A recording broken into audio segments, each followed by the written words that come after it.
We got a new number one, Con. Agree or disagree? Texas A&M. Arkansas, their 11-game win streak is no more. They lose their first series of the season, falling in Tuscaloosa to Alabama. Hagen Smith got the win on night one Friday night, but it was all Alabama and that Crimson Tide pitching staff the rest of the way. So what do you think of the Aggies, fresh off a sweep of Vanderbilt?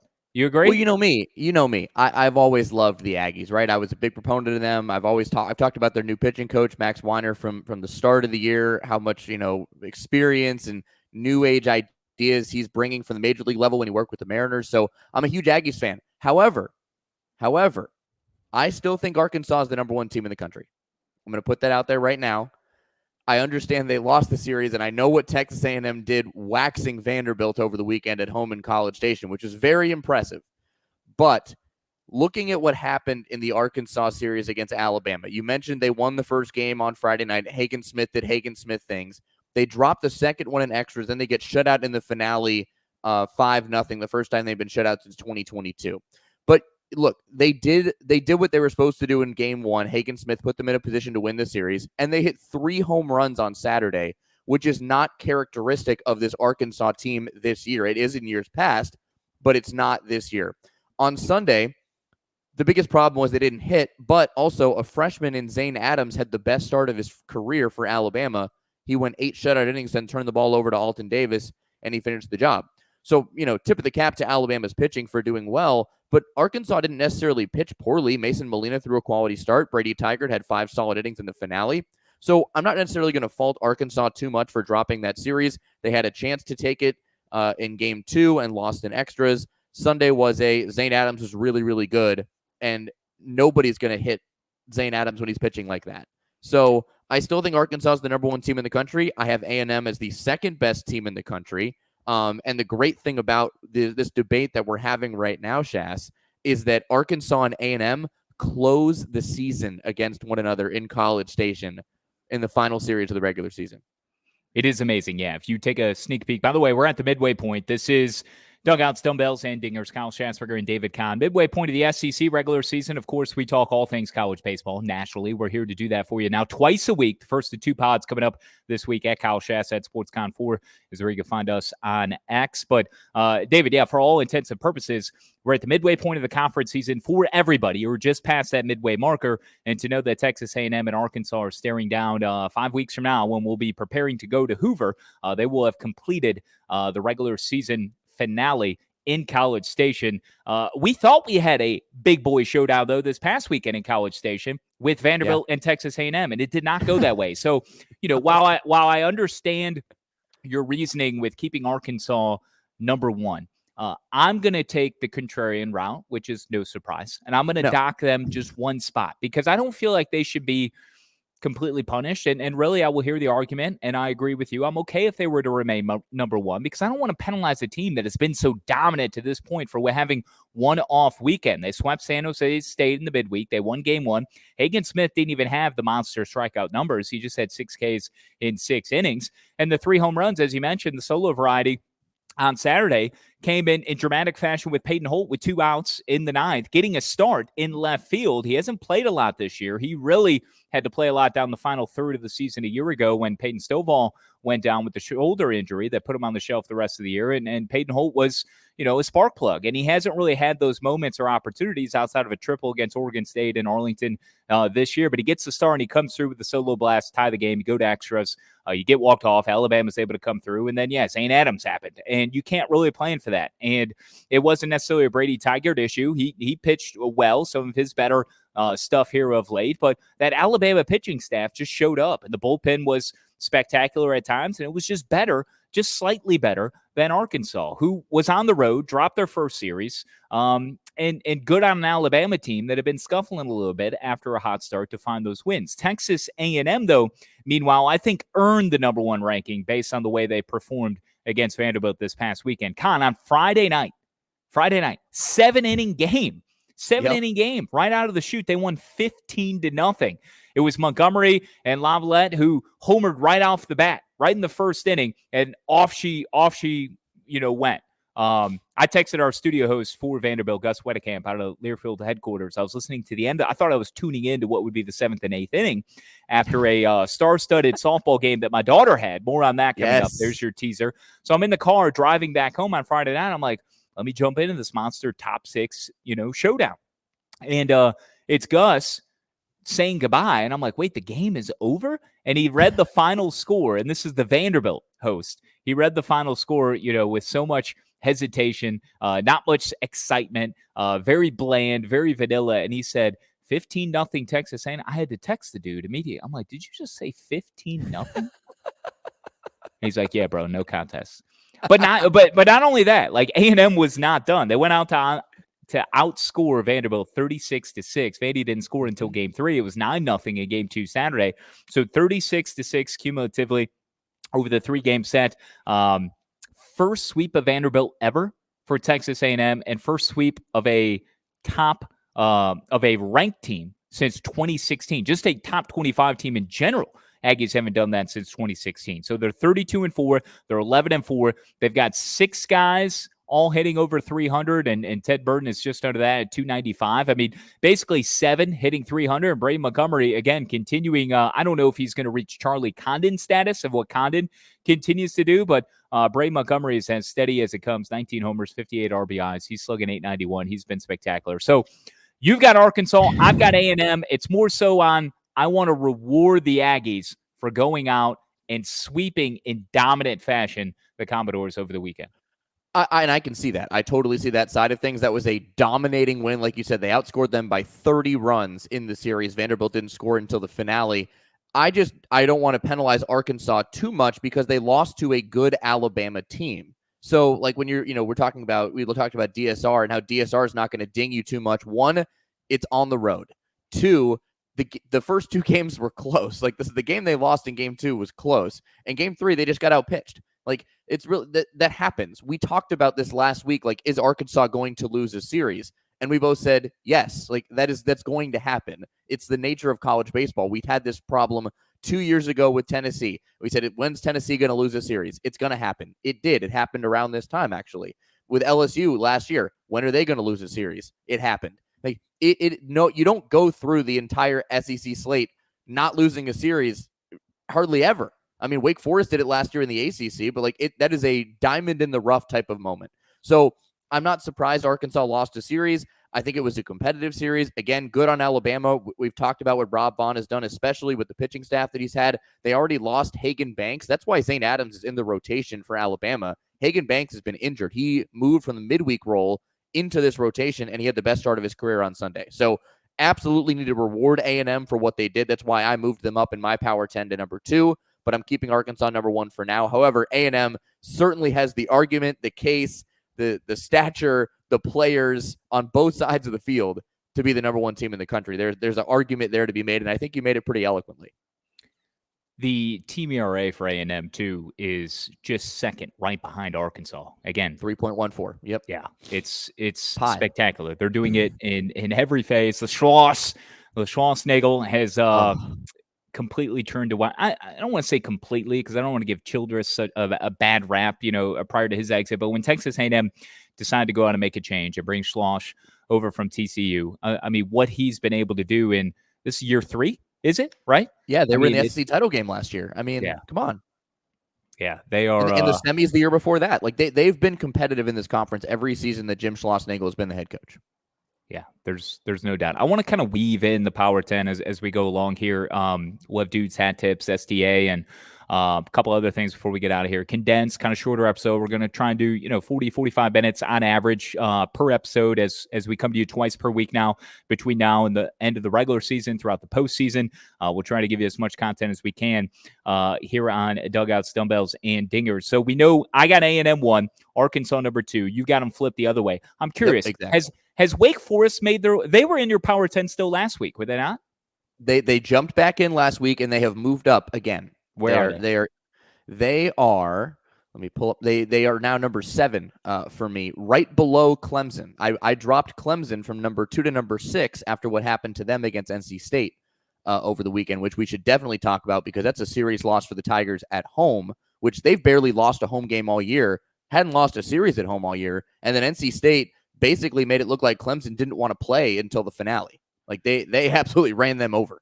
Well, let's talk on them then, State and Clemson. We'll come back to Wake Forest because you and I were there in attendance at the couch at the Boombox earlier this week, where we saw 6 total home runs, including 2 each from Kurtz and Jack Winney. And we'll give you some of the power numbers on this surge since they got swept by UNC, because I think Wake Forest is back. I mean, we've been hinting at it. You had them back in your Power 10 last week. I was slow to pull the trigger, but I got them in at number 10 this week. Clemson for me moved to 7. You said for you? They're number 6 for me. Wake is 7. 6. Okay. I've got Clemson at 4, and really, maybe I could have, dinged them a bit more because they were shut out for the first time in 102 games. Yeah. 102 games. I mean, insane. And what State did, taking the first 2, right? Like Clemson was able to just salvage game 3 of the series, so they didn't go 0 on the weekend. I mean, you talk about a bounce back for the Wolfpack and a signature type weekend for them to bolster their resume. And I'm not entirely sure what went wrong with Clemson this past weekend. I mean, you might have more intel than me. Let me tell you. It seemed like a series certainly that Elliott Avent and the Wolfpack wanted way more than Eric Bakich and those boys. Yeah, you want to talk about studio host information. I got a text from Zach Burhans about the studio host for NC State baseball, who basically said what you and I have said, is like it looked like NC State did not want to play, or Clemson did not want to play until the finale. But here's what happened in that series and why Clemson lost those games. NC State in game 1 scored 10 of their 11 runs with 2 outs in the inning. In games 1 and 2 combined, Clemson stranded 19 base runners in the 2 games. In game 2 alone, Ethan Darden went the distance for Clemson. He went 9 innings, only allowed 1 earned run. But Clemson's middle infield had 4 errors. So the long and short of it is, Schass, NC State cashed in on their opportunities. Clemson created extra opportunities for NC State that they cashed in on, and Clemson didn't cash in on their own in the first 2 games because they won game 3 7-0. But 19 total base runners in the first 2 games, 4 errors in game 2 from your middle infield tandem. You can't have that and win a series no matter where you're playing, home or on the road. However, for me, these are all correctable mistakes, right? For Clemson, in game 1, it's finish the damn inning. You allowed 10 out of your 11 runs with 2 outs. In game 2, it's don't throw the baseball around. You fix those 2 things, you win the series, probably. So I'm not terribly worried about the Tigers. They're concerning to lose a series to a kind of middle-of-the-road ACC team in NC State because you're right, this is the series win of the year for the Wolfpack and Elliott Avent. And we've talked about how much they've, felt the ire of the NCAA over the last couple of years. But this to me, this is all correctable. Like, I don't think Eric Bakich can look at this and go, I'm terribly concerned about this team after one, it seems more gargantuan than it is, but I think the Tigers will figure it out. I think Arkansas will figure it out more than Clemson will. I'm less concerned about the Razorbacks, which is why I dropped Clemson 4 spots and didn't drop Arkansas at all. But I don't think either one of these teams and their fan bases need to be terribly concerned after having a off weekend, because it does happen in baseball. And guess what? You want it to happen now versus May and June. So Clemson remains the Atlantic leader in the ACC, 11-4. Carolina has played 1 more weekend series overall as they lead the conference overall standings at 14-4 on top of the Coastal, 3-game lead on Virginia, Duke, and even Virginia Tech. All 3 of those teams at 11-7. Behind Clemson in the Atlantic, FSU at 10-5, NC State at 10-8. Overall records, 29-6 now for Clemson, 30-5 for FSU, 20-13 for NC State. And their RPIs, Clemson 1, FSU 3, and then NC State at 30.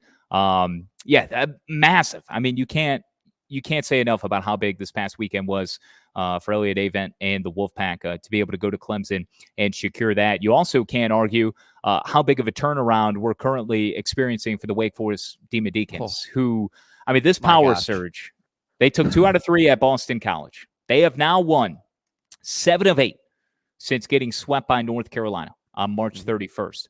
I've got numbers from Nick Kurtz since then, as do you. But I don't know if you dug as deep as to how much of the long ball that this team is producing is Nick Kurtz actually responsible for. You have. So let's compare notes. So Wake Forest right now is tied for 14th nationally with Yep. 67 home runs. Mm-hmm. Okay. They are second in the ACC, tied with Florida State behind Virginia Tech, who has 69. By the way, your national leaders in home runs, still Tennessee and Georgia, I believe. 95 for Tennessee, 94 for Georgia. Okay. And So, Charlie Condon is number 1 overall. With 24. He Yes. homered 3 times this past weekend. I'm going to give him the green jacket, man. We're off the Masters weekend. Okay. Scotty Scheffler did his thing, another Masters. Well, will he put it in his right arm first or his left arm? Because apparently that's a thing you can bet on. Oh, is it really? Yes. I don't know, man. Apparently there's a trend that all the Masters winners of recent past have put their right arm in the jacket first. Scheffler went left. Did he? So, okay. Yes, he did. Yes. Okay. Well, the odds-on favorite going in wasn't even worth, bringing him up when you were talking about like your individual pools amongst friends. You had to eliminate him. I know Hartzell and the gang on CSN, they had their Masters, pool and draft earlier this week. They took Scheffler off the board. It was everybody else, which, I don't. He also was on call for his wife having a kid. I know. It's incredible. Incredible. My boy, DeChambeau, hey. Yeah. Your leader after 2 days, he's carrying, the street sign, the directional sign that the wind had blown over, gusts up to 40 miles per hour. I mean, it was just a Herculean type photo making the rounds on social media late Friday. And, halfway, baby. Halfway to greatness, to the jacket gains. But he couldn't keep up throughout the weekend. But when he holed out, when I was watching live, I was out, and he holed out on 18 to get for just a birdie because he was scuffling so much. I'm like, there we go, baby. That's going to really flip the script, give you the jolt of momentum, of excitement that you need to turn things around on Sunday. Not so much.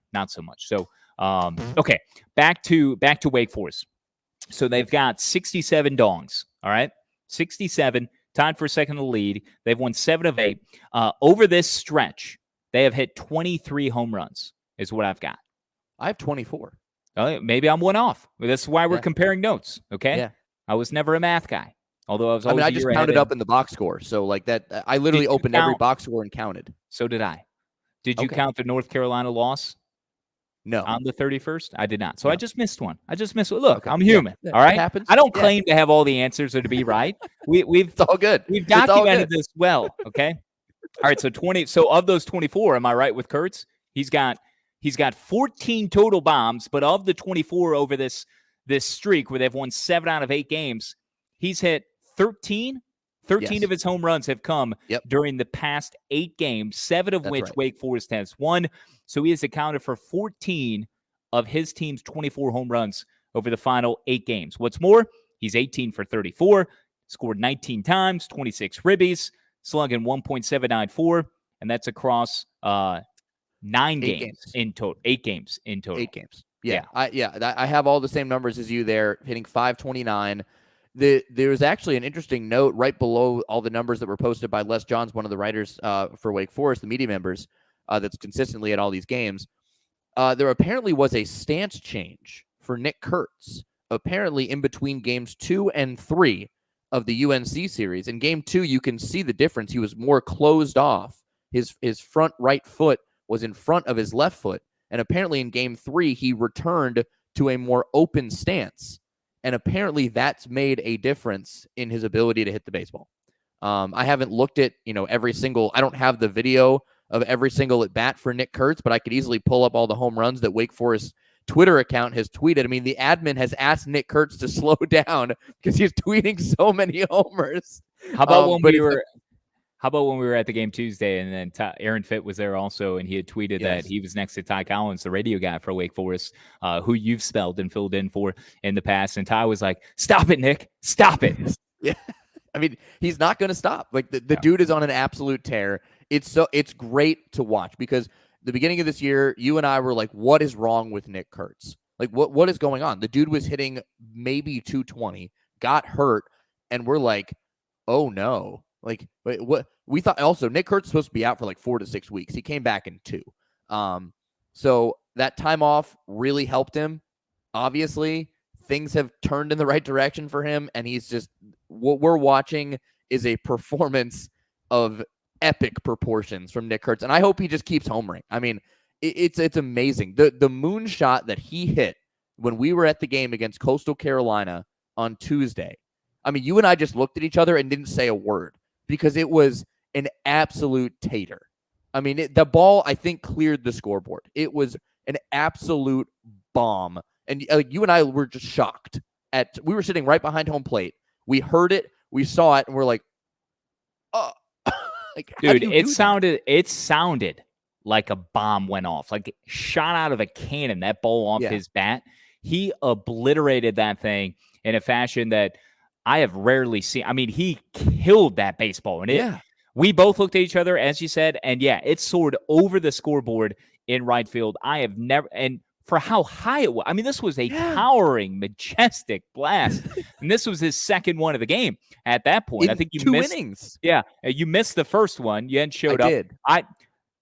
I'll admit I missed the first one too because I had to walk up and leave my seats to go help somebody else get into the ballpark. But we saw plenty of them. There were 6 total in that game. They won 12-3 over Coastal, threatened with a run rule. We assumed it was in place. They didn't get it, but still. And you know who also we missed? We left the game an inning early. We missed the Tweakin' Deacon. He came out. We didn't see Cole. We didn't see Cole rolling. Yeah, it's shame on us. However, we'll have plenty more opportunities, I'm sure. There will be a lot more opportunities. It was sketchy weather all day. I was worried we were going to even make it to that game. I was already writing it off. I kept waffling back and forth. And then, you offered to come, and I'm like, bro, I don't think so, man. It's getting a little nipply out there, but we braved it, and it wasn't bad. It wasn't bad. No. So we stayed till close to 9. About the 8th innings when we departed. So Wake looks to be back. Hartle looked good too, by the way. Did you see that 5.2 scoreless with 8 Ks? Second straight week in a row. Hartle's starting to figure it out. Like, if you get Hartle and Burns back the way that they were, like with Hartle last year, and Burns continues to do what he's doing, this team is really, really deadly. And they're 9-9 in the conference. Like they're going to figure it out. Look who they've got this weekend. Well, now we'll have another pod later in the week, but yes, FSU is coming to Winston. So we'll try to highlight that one for you on Thursday ahead of their Friday, Saturday, Sunday series. FSU moving up in my Power 10 up to number 7. Before we get too much, you got them at 8? Okay. Yep, they're back in for me. Yeah. Before we get too much further, I don't know if you have anything more you want to add on Wake, but A&M won Arkansas 2 for me. We've got to talk about Kentucky again. I mean, we highlighted them last week, but this team just does not know how to lose. They were down 7-0 on Sunday against Auburn. Or was it Saturday? I can't remember. Either way, game 3, going for the sweep. They fell behind 7-0 on the Plains and scored 13 unanswered runs. Now their best start in SEC history as a program. The Wildcats are 14-1. Now, the team with the best start ever was that Tennessee team from a couple of years ago, started 17-1 in 22. And who plays this weekend? These two teams. Kentucky with a chance to match that 17-1 marker as they put their 14-1 record to the test against Tennessee this weekend. But man, what more can you say? In Lexington, you get them at home. What more can you say about the Cats, man? Nick Mingione. It's more than just Mingione ball and small ball. I mean, they are hitting home runs when they need to. They are flashing the leather. They are airtight defensively. We chronicled some of the pitching and the starting pitching that they got last week. I mean, this team is the complete package. I don't know if they've ever been ranked this high. I don't have those historical figures at my disposal, but I mean, my goodness, number 3 nationally, D1 baseball has them in this week. Yep. And as they should be. But look at the numbers in SEC play alone. They have the best average in SEC play. They're one of 2 teams with an average better than 300. The other, of course, is Tennessee. And in ERA, they're second best in SEC play. The only one higher is, of course, Arkansas. This team, you said it perfectly. They're a complete package. They continue to find ways to win. The game against Auburn that you mentioned, being down 7-0, scoring 13 unanswered, to come back, win that, sweep the series over the Tigers. I mean, that is the epitome of what this Kentucky team has been able to do all year. Just find ways to win. It kind of is equivalent to what West Virginia has been doing, especially with getting their superstars back like JJ and Sauve. But the Mountaineers have been finding ways to win, and they've got back-to-back sweeps in Big 12 play, as they're in my Power 10 this week. Little spoiler for you there. I mean, look, the Kentucky-Tennessee series this weekend is the series of the weekend. There's no contest. I don't think Kentucky can sweep Tennessee just because Tennessee's too good. but they have as good a chance as any doing it at their own ballpark. It's Kentucky Proud Park in Lexington. I mean, that is a hard place to play. I know that there will be a ton of national media there, and it's going to be the series of the weekend. I wish I could be there. That would be really fun to go to. It's wedding season for me starting this coming weekend, Schass. So I'll be in Texas at the first of back-to-back weddings for me. But I'll be following along, and I can't wait. I mean, what Nick Mingione has done with this Kentucky team this year, sensational. Remember, they were the #1 RPI team in the country last year. Like they were right up there. I don't know if they were ever ranked as high as 3 in the top 25, but they were #1 in RPI for basically the entire year because they played the toughest schedule and still played exceedingly well. So, but I think this Kentucky team has a case to be better than the team of last year. So Kentucky's at 3 for me. You had them at 3 as well? Oh, in my Power 10, number 4. I have A&M 2, Tennessee at 3 for what they did to LSU over the weekend, which we have to talk about, and then Kentucky at number 4. Do we have to talk about LSU anymore at this point? I mean, it would be the third week in a row of just talking about the demise of LSU. They have the second worst record. Well, you could say tied for the second worst worst record with Auburn in the league. Like right now, if the SEC baseball tournament was going to start today, there would be no Auburn and there would be no LSU. Holy smokes! Yeah, like we have to talk about it because we have to talk about Florida too. They continue to tumble. Championship series hangover, man. Like you have to bring it up because it continues to happen until LSU or Florida break out of these woes. You have to bring it up. Like LSU has not won an SEC series all year. They're 0-5. They've gotten outscored by an average of 3 runs per game in their 15 SEC game. It's 114 to 69. They have the 4th lowest average in SEC play. They have the 4th highest ERA in SEC play. They have the 3rd highest batting average against them in SEC play. Nothing is going well for LSU right now. Now, I will say, you look at what LSU and also Florida, they lost 2 of 3 to South Carolina at home. That's bad. But take a look at this. LSU closes their final 5 SEC series are Missouri, Auburn, Texas A&M, Alabama, and Ole Miss. 3 of those, I think, are winnable for LSU, at least. For Florida, they close with the gauntlet of Vandy, Arkansas, Tennessee, Kentucky, Georgia. That's their final 5 series, and 3 of those series are on the road. So I am very concerned for the Florida Gators right now. I'm concerned about LSU, don't get me wrong, because they haven't won an SEC series all year, and we saw what Missouri did 2 weeks ago. So and LSU has to go to Columbia this weekend. So let's see what happens there. We mentioned a couple weeks back, LSU needs to win that series to. They need a sweep. I think they need a sweep. They maybe. Well, you got to win it. Something. Yes, win the series. So a sweep would be nice. That'd be lanyap, appropriate terminology for the. They win the series. They're back in Hoover consideration. Right now, they're not. Sure. Like they're like you said, SEC ended today. They would not be in. They need to win that series in Como. The Gators, though.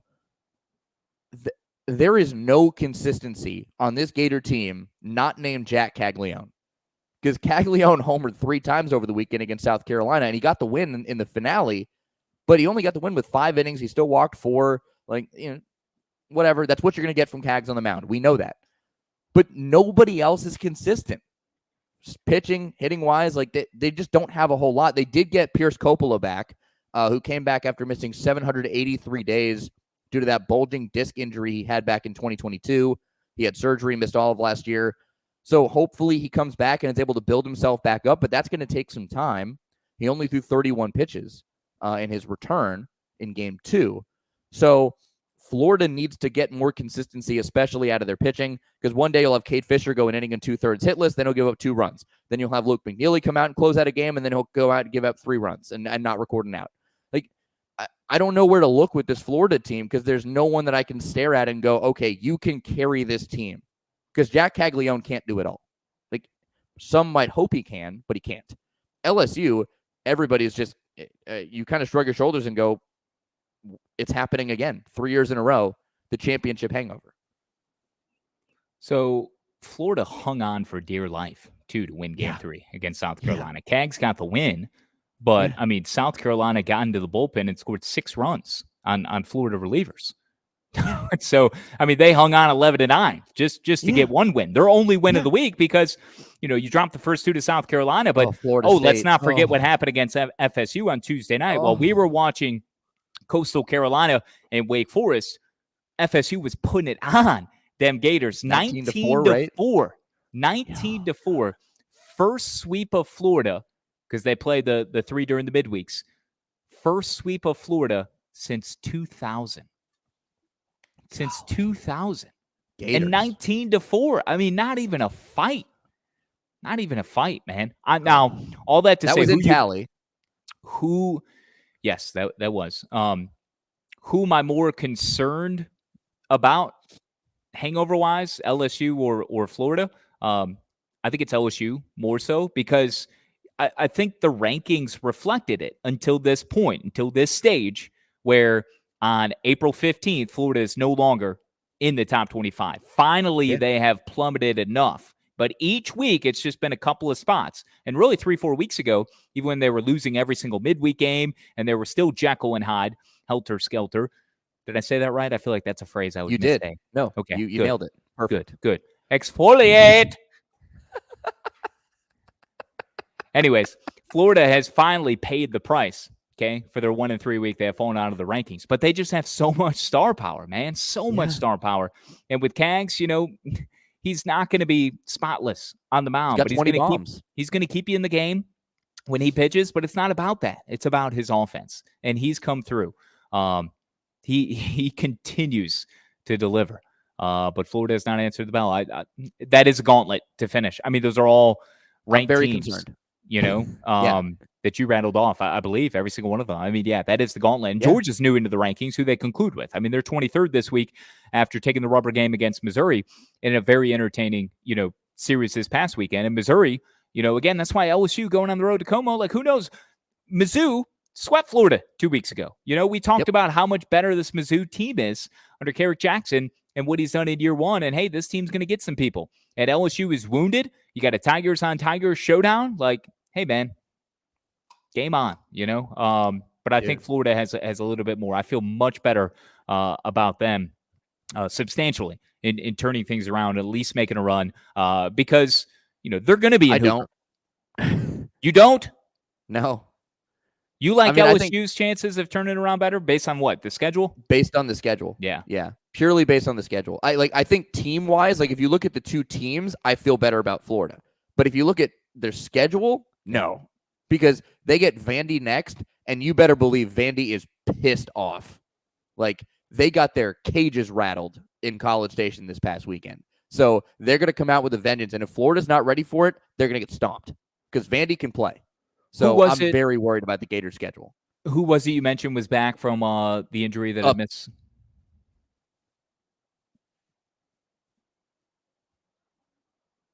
You froze out on me. You with me? Oh, sorry. Yeah, no, I'm you're here. Good. It was Pierce Coppola. Okay. Yes. It made me think. Did you see Tennessee's? I think you shared this with me. Billy Amick came back from a appendectomy and had home run. My dude of the week. Yep. Very good. There he is. There's your dude. Yes. Yes. Explain it. You gotta lay it all out there. What happened? Or do you want me to, since he's my dude of the week? No, he's your dude. Oh, okay. Yeah. So Billy Amick had an appendectomy, was out for a little bit. Do you still have your appendix? I do, and I have everything. I do too. I have not lost anything, but wisdom teeth. I still have my wisdom teeth. Oh, you do. Everything. We've talked about this. Yes, you have your wisdom teeth, and I haven't lost confidence. Although I'll tell you, that's never going to happen. All right, Mr. Amick, BA. All right, Billy Amick. He lost his appendix. I still have mine as well. I don't have my wisdom teeth. Those were gone years ago. Wait, do you lose it or do you have it removed? They were surgically removed. Okay. Yes. I thought maybe like I've had 16. I've had 16 teeth pulled in my life. 12 baby teeth and my 4 wisdom teeth. Story for another time. Appendix removed. Out for a bit because you are in serious pain when you lose your appendix. Dude, you're lucky. You're lucky to be alive, man.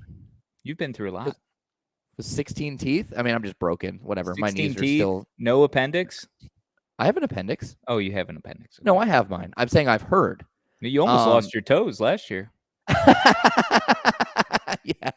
Yes, one of them. My toenail, more specifically. You know what they say about toes? You lose one, you lose them all. I mean, you're going to lose your balance. You might as well not need. If you're going to lose your big toe, you might as well cut all the others off. Maybe. I mean, I don't know. That'd be weird. Walk around toeless. I don't know. Not being able to curl my toes. That'd be weird. Anyways, so Billy Amick gets an appendectomy, loses his appendix. He's out for a little bit, comes back. First pitch he sees back in a Tennessee uniform in the lineup. Kaboom to left field. Goodbye. First inning against LSU on national TV. Let's go. You love to see it. Billy Amick is half of my dude of the week. I'll give the other half when we get to it. Okay. Here's the rest of my Power 10. Okay. We went A&M, Arkansas, Kentucky, Clemson, Tennessee at 4 and 5. Yep. I've got Oregon State at 6, winning week for them. Florida State at 7. Duke and Wake round out the 10. I skipped 8. I've got ECU up to 8. Oh. Steady as she goes. 3 in 1 week. 2 combined no-nos this past week is going to help you get some more street cred as well. Trey Savage called one of his games last year. That dude continues to shove. He had, I think it was 12 Ks in 6 innings on Friday night in that combined no-no after the midweek no-no earlier in the week. So, the Pirates just kind of quietly just doing their thing, putting together the kind of season we would expect to this point. A couple of bumps sporadically in the early portion, but here at the midway point, this is where they're going to round into form. So I am buying in and ranking the upside and potential. They're not going to Omaha. I'm going to continue to say they're not going to make it to Omaha because I'm taking a contrarian, opposite devil's advocate role here in hopes that they do make it to Omaha. Okay. Because I've been picking them to go to Omaha the previous 4 years of this program. But that ends here on Dugouts, Dumbbells, and Dingers. So, but yeah, I like ECU. I got them at 8. Okay. Rest of my Power 10. So I went Arkansas, A&M, Tennessee, Kentucky, Oregon State stayed at 5 for me. Like you mentioned, another Pac-12 series win, back-to-back series wins since that USC loss. They took 2 of 3 from Stanford over the weekend. They did lose at home for the first time all year, notable. But Travis Bazzana became the all-time home run king at Oregon State in the midweek with his 35th home run of the season. So congrats to Mr. Bazzana, who did it in just 2.5 seasons and as a leadoff hitter. Is now the home run king for the Beavers. That's career home runs? How many career? Yes, career 35. God, that's amazing to think. As of the midweek, I didn't check this weekend, but yes. Yeah. So 35 for his career, and that is the career high watermark at Oregon State. It's not a big number. Yep. Nope. Sure is. I mean, Wake Forest was 50 something that Wilken broke. Yeah, and he finished with what, 72, 73, but still, yeah, the mark was much lower. It's just weird when you think about it sometimes in the context of that, and you compare it, as good as Oregon State has been, back-to-back College World Series, 15 years ago, 17 years ago, whatever it was, and how much of a staple and fixture they've been in the postseason. But it's a team, it's a collective type, approach. It's not just one guy. Even with your Adley Rushman, he's not blasting all these. Yeah, your Magical's certainly not a home run hitter. No. But yeah, just a completely different approach and philosophy. And then you see, Jack Caglione with 33, 34, whatever it was he ended on last year. And Charlie Condon's at 24, and we still have 5 SEC weekends left. The dude's gonna have 40. Like by the time they get to the postseason, Georgia gets to the postseason, he might hit 50. I mean, it's insane. This guy's on an unbelievable trajectory right now. The rest of my Power 10, Clemson at 6. We already touched on that. Wake Forest at 7. Vanderbilt, I dropped 1 spot to 8. Because again, yes, they got pounded, but they got pounded by a really good team in A&M. So I'm not going to kill them too much for that. Number 9 is Florida State for me. They're back in the Power 10.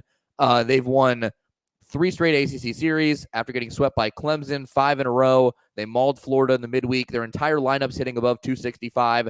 Their staff ERA is 3.78. However, I am concerned about any starting pitcher for Florida State not named Jamie Arnold, but Jamie Arnold's been sensational. His ERA is like 1.27. It's the 3rd lowest in the nation. The dude is shoving. And the number 10 for me, I'm going 10A, 10B again this week. I know you're going to hate me for it, but I'm going 2 Big 12ers, West Virginia and Oklahoma State in the Power 10. They're both in there. I dropped Florida out. I dropped Duke out, but Duke is still in consideration, but I felt like I had to give the Big 12 some love. West Virginia back-to-back sweeps in Big 12 play. They're 11-5 overall in the conference. First place in the Big 12. They swept Kansas and Lawrence. Then they sweep UCF this past weekend in Morgantown. Reed Chumley, a walk-off home run in the 11th to capture the sweep on Sunday. Derek Clark, by the way, went deep or went the distance again. Was that for five? the fourth time in a row? He goes 9 innings. He didn't go the distance because that one of those games against Okie State, he went 9, and then that game went to extras. But 9 innings for the 4th straight time for DC. Another complete game. JJ homered twice over the weekend. I mean, the Mountaineers have absolutely started to put things together, especially offensively. Their pitching, especially their starting pitching, not named Derek Clark, worries me because Aiden Major started to give up a few more runs. Tyler Switolski hasn't really shown much of his ability to kind of go more than 2 or 3 innings. But the bullpens kept them in games, and their offense has just been outlandish. So love that for West Virginia. And if you talk about the Big 12, you have to talk about Oklahoma State because they're the team that came into Morgantown and took 2 of 3 from West Virginia pretty loudly. So you have to tip your cap to the Cowboys, who are 10-5 in the Big 12 and won 5 straight, coming off a sweep of Cincinnati and Stillwater this past weekend. The numbers on Oklahoma State aren't like eye-popping, but they draw a lot of walks. They don't allow a lot in terms of average in the Big 12. And all 3 of their main starters' ERAs are under 3.5. So they're just doing what they need to do to get wins. And that can get it done in a topsy-turvy conference like the Big 12. So I think right now it's West Virginia and Oklahoma State kind of fighting for the conference crown. I love it. Good on you for bringing some Big 12 love. I know I can always count on you for the Big 12 knowledge and not leaving them out. Certainly not in this instance. I love them splitting votes at number 10, OK State and West Virginia. OK State made one of the biggest jumps, might have been the biggest jump in the top 25 by D1 baseball, moving from 21 to 15 after the 4-0 week. By the way, one of the biggest drops was Vanderbilt after getting swept in College Station. They dropped, I believe it was 7 spots from 6 to 13, which included getting swept in back-to-back games, 15-0 and 9-0. First time the Commodores were swept in back-to-back games, Kahn, since 1995. So, my God, I was a year old. Yeah, well, at least you were alive. Not many others can say as much, especially in our circles. We're surrounded by youngins nowadays, man. There's young people all around. It's crazy. I don't feel young. I'm turning 30 in 3 months. Yeah, it's over for you at that point. It's over. All right. I mean, God, it's donezo. I mean, there ain't much to look forward to anymore. I do want to note Louisiana did they had the nation's longest winning streak. They did drop one game over the weekend, but still spectacular, leading the Fun Belt at 14-1 in the conference, 28-9 overall. They're 20-5 at home. I want to inject a little what the hell, because speaking of the Fun Belt, Southern Miss, remember Christian Ostrander, first year head coach taking over for Scott Berry.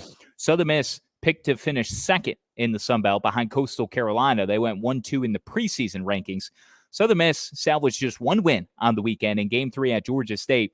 They were slaughtered each of the first 2 games of the series. Mercy rule, 7-inning games, losing 18-8 and 19-8. Yep. In each of the first 2 games against the Panthers of Georgia State. Another what the hell for you, Mike Bianco. How about him getting caught on the live mic in Game 2? When it was Johnny Long, again, of Mississippi State, who was in the center of all this controversy, the antics, just up to good old Johnny Long, man. He ain't short. He's long. Johnny Long, man. Can you imagine if his name was short? We wouldn't get any of these moments. So the guy that was the instigator. There is a guy whose last name is Short. His name's Noah Short. He used to be on West Virginia. Oh, well, I don't care about him. I care about Johnny Long, okay? We have to be on Johnny Long watch every single week. I'm gonna provide something of substance each and every podcast, at least one time per week. I can't guarantee both pods, but I will give you a long update. Johnny Long, okay? So the one that instigated the fight with Georgia last week, right? Hits a home run, carries the bat halfway up the line. This is in Game 2, a pivotal game because Mississippi State was threatening to sweep at that point, right? Because they took Game 1, if I recall correctly, and then Ole Miss was behind like 8-3 in the late innings, 8-4, 7th, 8th inning, and Johnny Long hits his bomb. He brings the bat up the first base line with him, carries it, and then gives a massive bat flip, stares down the Ole Miss dugout, and then the live mic with Tom Hart on the call for ESPN as they're going through the replays, you just catch Bianco saying, "You should fucking toss." You gotta just completely laying out, and the mic picking it up as audibly as a microphone can. It was epic. Bianco was pissed, and then he got tossed. Yeah, and then he got ran. Yeah, Bianco came out. Yeah, and then the umpire heard him for about 5 seconds and said, "All right, see ya." Yeah. Now Ole Miss won the series, so maybe that sparked the Rebels to win that series against Mississippi State. Can I add a little what the hell that's not baseball related? Sure. Because I need to do it. Does this have to do with your flight, with your traveling this past week? Because you are on assignment. Well, quote unquote, on everything good? You feeling good? You know, I mean, it's okay. It's not pleasure, but you know. No, it is not pleasure. No, I'm currently in Coral Springs, Florida, because a very good friend of mine's father passed away unexpectedly. So I was at the funeral yesterday. I will be here until Wednesday, just comforting my friend as he goes through a tragic time in his life. Well, we're thinking about you, buddy. We will all pour one out. Certainly, those that are listening, you know, I know they feel the same. So and the funeral was. Man. Yeah, the funeral was very well done yesterday. It was good to be there for him. And I'm going to see him after this podcast. Anyways, so I'm traveling. This is early Friday morning, and I had to get up at 5:30 in the morning because I had a 9 a.m. flight. You know, drive to Charlotte, get to the airport. Of course, as soon as I get there, my flight gets delayed 45 minutes. So I'm already pissed off. And you know, I'm a pretty easy travel guy, right? Like I go, I grab breakfast, I sit down, I plug in my phone, I pull out my iPad, I start watching a show. Like I don't bother anybody. I just find a seat and I do what I want to do.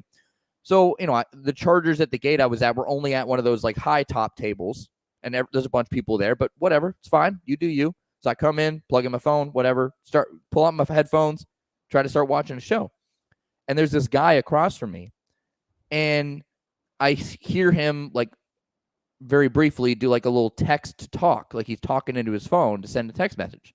And I'm like, all right, like one time, fine. If you choose to text to talk, I will never do that. I think it's weird, but like if you want to do it, fine. I'm with you. Good on you. I'm with one time, go ahead. So I ignore it. I go back to doing whatever I'm doing. About 2 minutes later, he does it again. And then he just keeps doing it over and over and over. And so at this point, I'm listening because I'm intrigued. I'm like, what the fuck do you have to say that's so important that you're texting to talk and and the dude won't shut up. And so I turn off my show, but I keep my headphones on and I just start listening. And this guy is just pissed. Like he's fucking pissed at the world, and he is laying out his whole life story to whoever he's texting. And it's just like, yeah, my basement flooded, but it's fine. I hope the whole house burns down because I have insurance. And I'm like, what the fuck? And like this guy is just going off. Like, I mean, like go off, King. But he's just laying it all out there. He's like, yeah, and then this happened and fuck everything and blah, blah, blah. And he's saying this out loud. Like I'm right across from him, as if I was looking at you right now. I'm right across from him. And I'm sitting there like kind of looking at this guy like, dude, you're in a public place. Text this. Like, you do not need to say this into your phone. Nobody needs to hear this. So eventually, after staring at him for a good couple minutes and him not meeting my gaze of me being like, shut the hell up, I like very obviously packed up all of my shit and moved like 4 chairs down, very visibly showing like, you are annoying me. I'm going to move because of you. And like, you know what? Didn't even faze him. He kept right on doing it until we boarded the flight. God. It was, but like airport etiquette, folks. If if you are at the airport and you have to take a personal phone call, fine. Go in a corner away from everybody else and answer your phone call and then get off the phone. But do not text to talk into your phone at a gate with people in front of you. It's like people when they're watching stuff on their phone or listening to music at the airport and they're not wearing headphones. None of us want to hear what the fuck you're listening to. Plug in your headphones. Just be courteous, people. Just be courteous. It's all I ask. It's not hard because you never know how much that's going to annoy somebody else around you. And we all want to be respectful of other people. So just respect, kindness, courtesy. That's all I ask. Well, on that note, let me give you the gym interpretation of the rule. Those that play music off their phone without wearing headphones, or those that bring in a Bluetooth speaker even and set it up in the machine or near the free weights or bench or whatever it is that they're utilizing, and they are just playing music, they can go fuck themselves. Yes. Yes. So get out, leave. I went to Planet Fitness yesterday here in Coral Springs with one of the people that's hosting me for this week. And you know what? It was empty. Ghost town. And there was everybody had headphones on and was respectful of one another. Everyone was cleaning the benches. I mean, it was a perfect experience. They were playing much different than Winston. Yeah. Yeah. I'm with you, man. I'm about to run to the gym myself. I got maybe an hour and a half here. So let's finish things up here with You gave your dude. Give me your hat tip because we just talked about West Virginia, and I know it's Morgantown related, and I couldn't agree more with your selection. Yes, so it's Randy Mazey. We're bringing back the Nears again for the hat tip. By the way, my other dude is Cam Leary for Boston College. Second Saturday in a row, he had a walk-off home run for BC. Just gonna little Wearing their special uniforms. They're one Boston uniforms. Yes, honoring the Boston Marathon bombing victims from 2013. Yes, very good. Correct. Love it. Yes, Randy Mazey's my hat tip though, because after West Virginia won on Saturday against UCF, the Mazey family, Randy Mazey, his wife Amanda, and I want to say that their daughters or their daughter and son, their children, went with them as well. But I don't know that for a fact. I know Amanda was there because she filmed this video. Randy Mazey went up to the staff at Buffalo Wild Wings, which is across the street from the ballpark, and told the staff, anybody who was at the game today, have them show you their ticket, and I will buy them a beer here. And so the staff person made an announcement over the microphone, and Amanda Mazey, his wife, got the video of it, saying, anybody who's at the game today, come up. Randy Mazey's going to buy you a beer.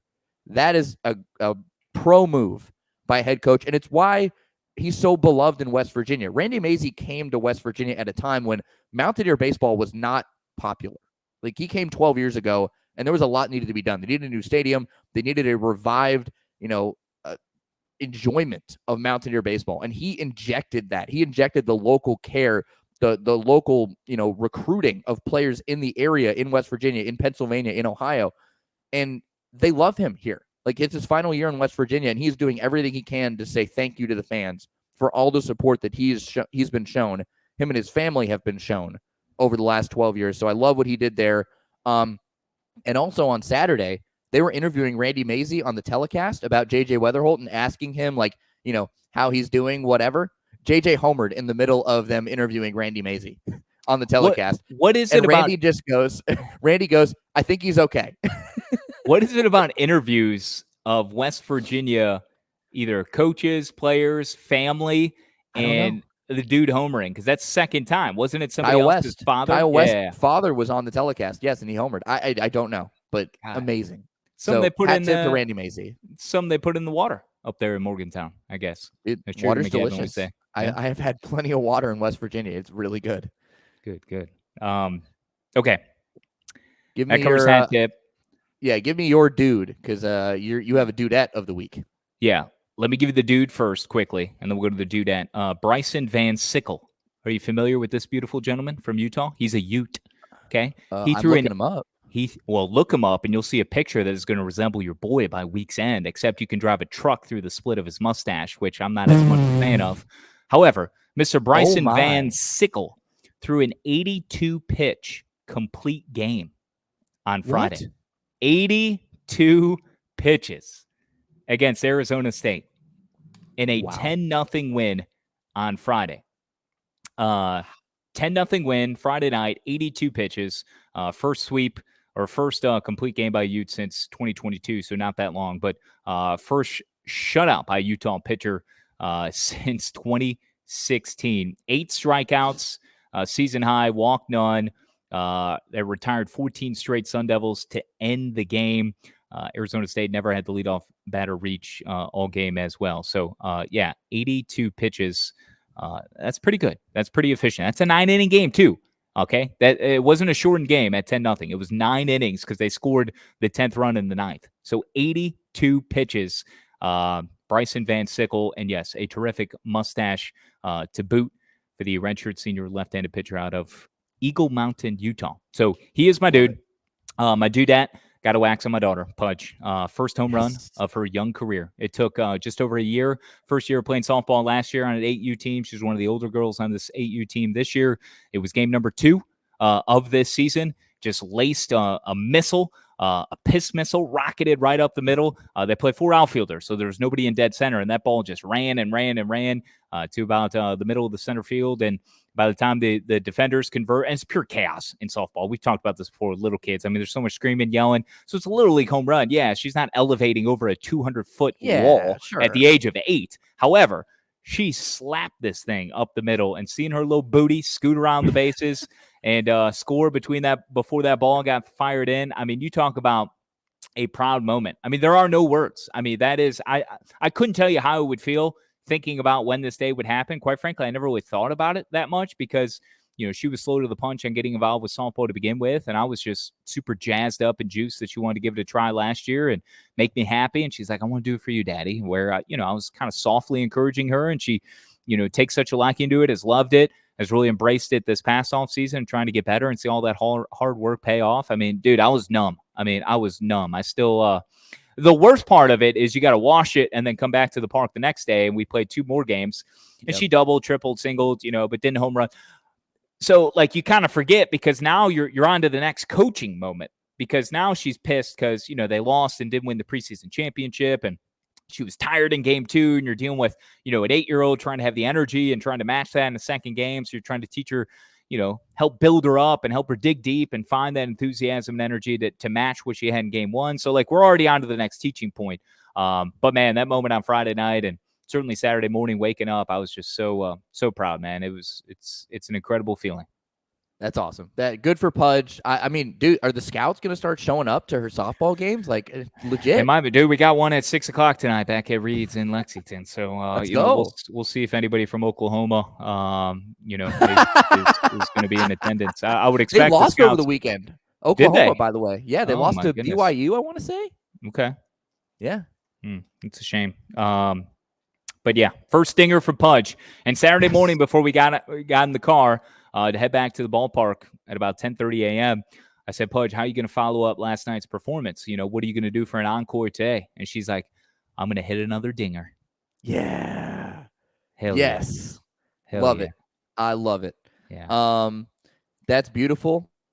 I think I want to just give an SDA and then the lineup card, and then let's get out of here. We did have another segment planned for today, but I think we should save that for Thursday's pod. What do you think, Schass? Yeah, definitely. The would you rather?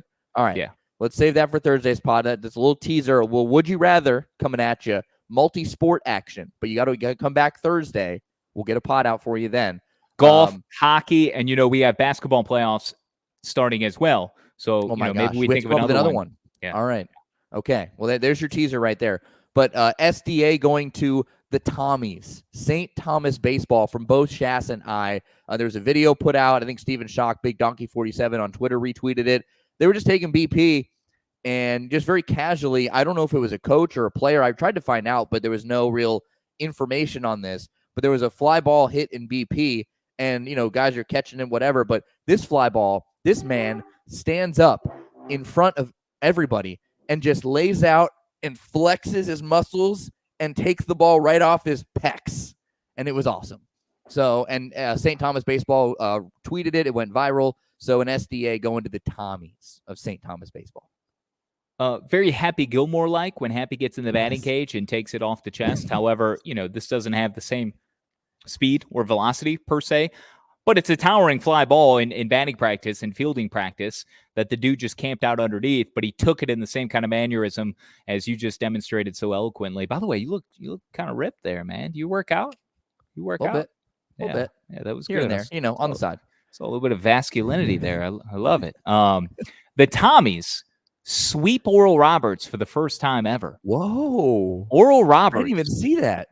Who went to the College World Series and has more College World Series appearances than probably any non-major program. I mean, we would have to, really do the math on that, but about just as many. Their NCAA tournament history is proud. That's a proud program. They got swept. It's vast. They got swept by the Tommies, and guess where they are in the Summit League standings? Oral Roberts? Oral Roberts is dead last. I was going to say they have to be dead last if you're bringing this up. They're dead last. Oh, my gosh. The only reason why they're dead last is because my alma mater no longer competes in the Summit League. Remember? Western Illinois. Oh, no. Yeah, they're now in the OVC. Oh. So, Oral Roberts. So we got LSU, the champion, in dead last of the SEC, and Oral Roberts, the kings of the mid-major in terms of getting to the NCAA tournament, in dead last in the Summit League. What is happening in college baseball in 2024? I don't know, man. I don't know. Brutal. We'll try to figure it out here over the next 5 weeks or so of the regular season. That's all I got, man. You good? Yeah, lineup card on the way out the door for you midweek freaks like us. Tuesday night when you're listening to this pod, because we're recording on Monday, pod's going to be posted on Tuesday. UNC versus Coastal Carolina tonight. Arkansas Tech have a 2-game affair. Tim Tadlock coming to Fayetteville Tuesday and Wednesday. Arkansas and Texas Tech will play Nebraska. I'm mentioning the Cornhuskers. They're going to play Creighton again. This time it's in Lincoln. So we'll see how that one works out for Nebraska. And then UC Irvine, who took a bumpy road this past week, went 1-3 on the week. They're taking on Southern Cal in the midweek on Wednesday. So there's your little handful of midweek action to lick your lips with before a very juicy weekend that we will touch on Thursday. Yeah, how about UC Irvine? I put them on my Power 10 a week ago, and they dropped a series against UC San Diego, and that was after getting blitzed by USC in the midweek last week. That was on the road, 12-5. So now they'll get them at home this Tuesday night, Wednesday night game, rather. 6 o'clock start between those two. So, all right, cool. We'll be back later in the week for another pod. We'll preview, get a little more in-depth on the weekend, also a little sports infusion, a little crossover, a little would you rather. So Con and I will roll that back out later in the week on Thursday. Till then, he's at SportsCon 4. I'm at Kyle Schass. Any parting words for our guests, our fans of Dugouts, Dumbbells, and Dingers? My man, you have the last word.